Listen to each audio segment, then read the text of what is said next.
Alright, what's up guys? So today I have with me something really exciting. As you can see, there's a lot of things on the table. This is the Rhino Arc II slider. Now this is a motion controlled slider, which means it has a motor, it has its own computer system connected to an app on your phone, which allows you to program movements for your camera. So you don't have to do it manually anymore, and that saves you a lot of time and gets you very precise shots. First of all, this is just going to be an unboxing video. Obviously, I haven't tried any of these, so I can't give you guys a full review. But let's just dive into it and see what's inside all these boxes. Alright, so first of all, we have the Rhino slider. Now, this is the 42-inch version, the longest one that they have, and I purchased the carbon fiber edition. Now, there's a benefit between the carbon fiber edition and the steel rod edition. Obviously, carbon fibers are lighter, but the steel is able to hold more weight, which means you can use a bigger camera and a bigger rig. Alright, so without further ado, let's get into opening the slider. It's kind of like a shoebox. This one came all the way from the USA, so yeah, flew quite a bit for it. Alright, let's just get it out. Alright, so getting out the foam. You can see how long this is, and there is a different version, the 24-inch version that's a bit shorter, so that makes it a lot more portable. But for me, because I like to shoot in a more controlled environment like my room or in a studio, I figured I'd get the longer one just to get a bit more range in my motion. So right out of the box, yeah, really nice. Ooh, I've been wanting this for a really long time. Alright, so they have these legs at the ends, which I think, yep, they fold down. Ooh, that's a bit of a noise. So these are, I think they call it all-terrain feet or something like that. Basically, it means you can level out your slider on different terrains. Even if you don't have a flat surface, you can still use this slider. I'm just gonna very roughly set it up. Stay tuned for the full review. I hope I will link it somewhere above or in the description, but yeah, stay tuned for that. I'll do a comprehensive review on this slider. Alright, so this is obviously a belt-driven slider. You can see the belt's already fixed in for you. The base plate is over here. It has this little knob here that keeps it locked in place when you are transporting it or not using it. Very important, this little knob prevents your gear from slamming into the other side if you tilt it accidentally. So a bit of resistance, which is good, which means you can use it without the motor and still get some consistent shots. The other main feature that they have improved on this slider from the older one is these base plates over here. Now these base plates are what you attach your tripods to, and they came up with this ingenious solution where they have these twisty knobs over here that allows you to just position the slider over the tripod and screw it in. Previously, you either had to spin the entire slider around it to screw it around the thread, or you had to spin your tripod. Either way, that was a horrible way to mount a slider, and I'm really glad they innovated this into this slider. Now, there's a couple of other knickknacks over here, some knobs. I believe this side over here is to secure the motor that pulls the slider. So there will be a motor that attaches here, and these are the screws that would secure it. Oh yeah, and before I forget, there is this other thing that Rhino has. It's called the flywheel. Now this flywheel allows you to add more inertia to the ends of these axes, which basically gives you sort of this rotational, I don't know what, it's a very scientific explanation, but basically it is a weighted wheel. So this wheel it's pretty heavy, and what it does is it attaches to this axis over here. You screw it in to secure it, and this allows you firstly to control it from that end. Secondly, it gives you more inertia. So if I let it go like that, you can see it comes to a very slow stop, as opposed to if I didn't have the wheel and it just does that. I don't know what it does. Basically, it smoothens out your shot a lot more without adding any extra motor. So this is a great idea if you don't want to bring out your motor. I didn't expect it to be this heavy. So that is the flywheel. I'm going to keep it back in the box because I want to attach the motor there later. So that's the initial slider. A bit of give if you see in the carbon fiber slider. Like I said, the carbon fiber is a lot lighter, but it has its limitations as to the amount of weight it can support. Because most of the time you would maybe use only one tripod in the middle, and the ends have a certain limit to how much these rods can hold. So you got to make a decision whether you want to go with a steel rod or a carbon fiber rod. Alright, so next we have the motor. So the motor attaches to the end of that slider, and basically it pulls on the belt, allowing the slider to move back and forth in a very controlled manner. Alright, so we got a couple of cables over here, even more cables over here, and of course the motor. So the motor, you can see that there's this little square insert that fits right onto that end over there.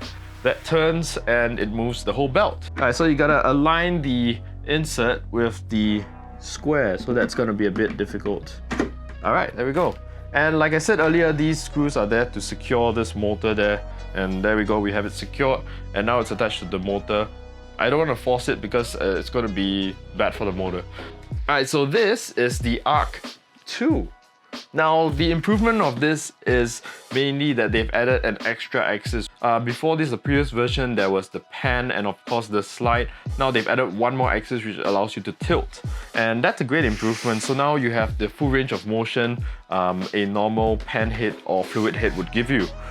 Oh, this is a hefty piece of thing. It probably weighs more than two of my cameras put together. This is not light. Oh, sorry, that rattling is all the screws, but oh man, this is a solid build. This does not feel cheap at all. It's everything but cheap. Now, the thing I'm excited to play with is this. They've included a bottle opener for your beer, but this is also used to tighten the bottom over here when you attach it onto this thread here, and also for like your tripod plates and other stuff like that.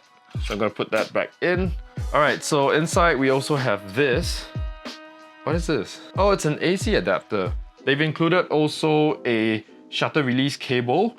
Depending on which model your camera is, you can specify it when you're ordering it. That's pretty cool. So they've also included a dummy battery which connects to the motor unit over here, and that allows you to power your camera using the batteries from the slider. But anyway, so this is the Arc II. Like I said right out of the box, it's really heavy. It's like a brick, honestly.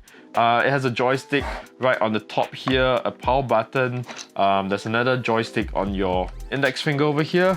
And like I said, this thing does the panning movements as well as the tilting. So this axis here will tilt forward and back. It comes with this mounting plate over here, which I believe is a Manfrotto plate.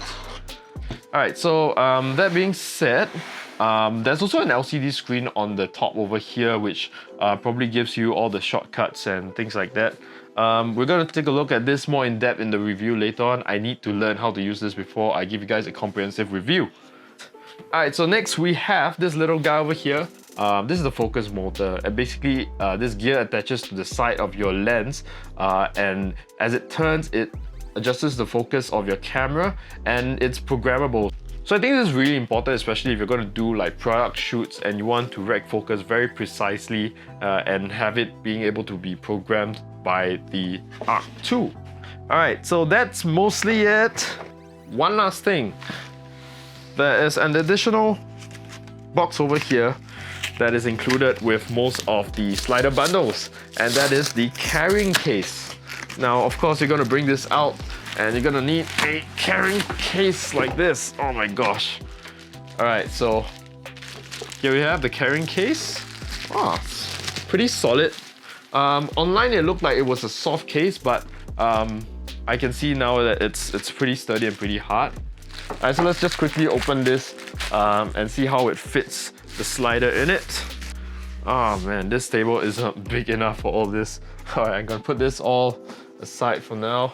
Alright, this is a really impromptu unboxing. I promise the review will be a lot better shot. Alright, so right off the box, this looks like a really nice case. I'm very surprised by that. One of the main features is that it has this compartment here where it's able to extend. So which means you can have the ball head or pan head attached to the slider, or perhaps even the Arc II still attached to the slider, and fit the whole thing in the bag in one go, so that you don't have to keep taking everything apart and putting it back in. Alright, so inside you got some of these straps. Alright, very big straps, very big straps. So you got your shoulder strap over here, and of course a big band to hold your very expensive slider. Alright, so like I said, okay, I'm just gonna keep in the legs for now. That's a bit of a sound, isn't it? So So if there's one thing I think they could improve on is the noise of these legs. It's super annoying. I mean, if you are doing some wildlife photography, I think this is quite not very pleasant to have. Okay, so first things first, I realized when I put this in the case, the motor that pulls the belt it barely fits in. I think this is a bit of a squeeze and not very good for the bag. So I'm just gonna take off the motor really quickly, just so we can fit this in the bag and see how it works. Alright, so now it fits a lot better. And of course we got the two straps that goes around it. Very nice big straps over here. And of course we want to tighten our plate so it doesn't roll around inside. It comes with a soft other compartment here. I think this is to hold, maybe if you have the different size rod, so you can purchase the rod separately and you can change them depending on what you want. So you could put your extra rods in here, or I don't know what else you might want to put in here. So let's say you have the Arc II mounted on the slider and you're going from one location to another. This bag allows you to just cover it like so and zip it up and you're on your way. So that's something pretty cool about this bag.